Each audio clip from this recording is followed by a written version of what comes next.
for the second half, so to speak, in terms of this discussion. We're taking a look at the different groupings, and Isaac Swila here, who's our sports editor, was giving us his predictions. Let's see, Group G, Belgium, a team at one point I actually supported, Panama, Tunisia, and England. And the joke about England is leave the plane on. Yes. Leave it running. In fact, I saw a new cartoon. Yes. In fact, I need to capture this. We're going to do this tomorrow on Extra. England's plane has been parked in a short-term parking zone. Yes. Because hawakai sana. Well, my goodness. To quote veteran sports journalist Roy Gashui, in one of his articles, I think 2 weeks ago, he said he does not know who is going to win the World Cup, but he knows who is not going to win this World Cup.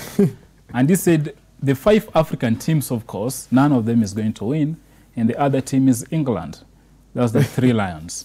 And so others have said that they shouldn't be 3 lions, definitely. Probably 3 puppies. Because a lion needs to be brave, but they have never been brave over the ages. 3 puppies. Yeah. Winning the 1966 edition, in my view, was just by fluke. It was by accident. Because they've never risen to the occasion. They've been punching below their weight. They have everything, top players, facilities, top coaches. But what have they given to their fans? But consistent heartache, edition after edition. Remember what Iceland did to them. That was total embarrassment. And even in this World Cup, they're not going to shine. Belgium should carry that group. And I won't be surprised if England bows out in the group preliminary. Because Tunisia is no pushover. Their build-up, how would you describe their preparations? It could have been good, but that's far from it. You're not biased against England? That's not the action, Wahiga. When the ball kicks off, when action begins tomorrow, we are going to separate the chaff from the wheat. In your view, what ails the English national team? I think there has been a lot of personality cult in that team. Okay. There has been a lot of egos, and Frank Lampard was honest enough to say this, I think, in an interview with the Daily Mail. He said what really worked against us over the ages was whenever we met at the national team, we would carry the brand of our clubs. Say that I feel I'm playing for Chelsea, I'm big enough than the other party.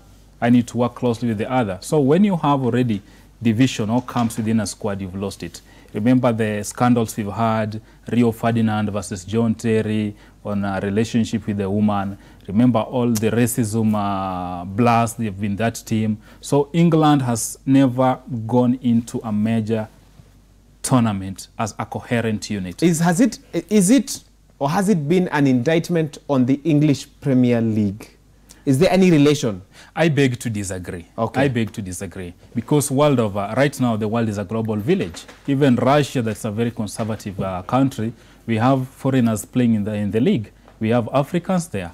You go to the Bundesliga, there are a number of blacks. There are players from Latin America all over the world. You go to Italy, the same. So they can't say that there's influx of foreign players in the English league. That's why they're performing poorly. Okay. It doesn't hold water. Okay. Look at France. Probably France has the highest number of foreign players in their league. But they have been doing well. They have been rising to the occasion.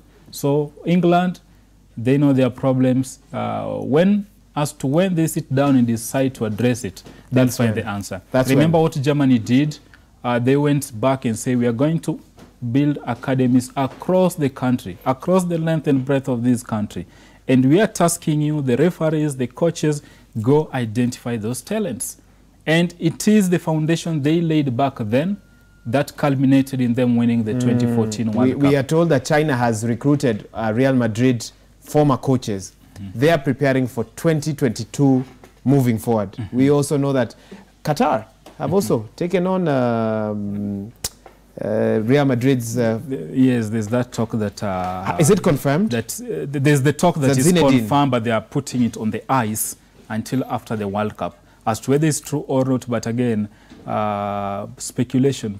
Speculation. Good. In the interest of time, let me take you to the last, to one more group, Group H, Poland, Senegal, Colombia, Japan. Wow, that's a tough one. Tough because you don't know who to put your money on, or Poland is good. Poland is good. You look at Japan; they are not weak either. I know the best run they had was when they co-hosted the competition in 2002.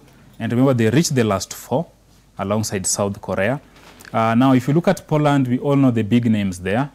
Look at Wojciech Szczesny. In fact, I was about to ask whether you're going to start pronouncing them. They are so difficult. I might not get all of them right. You look at Lewandowski, a number of good names there.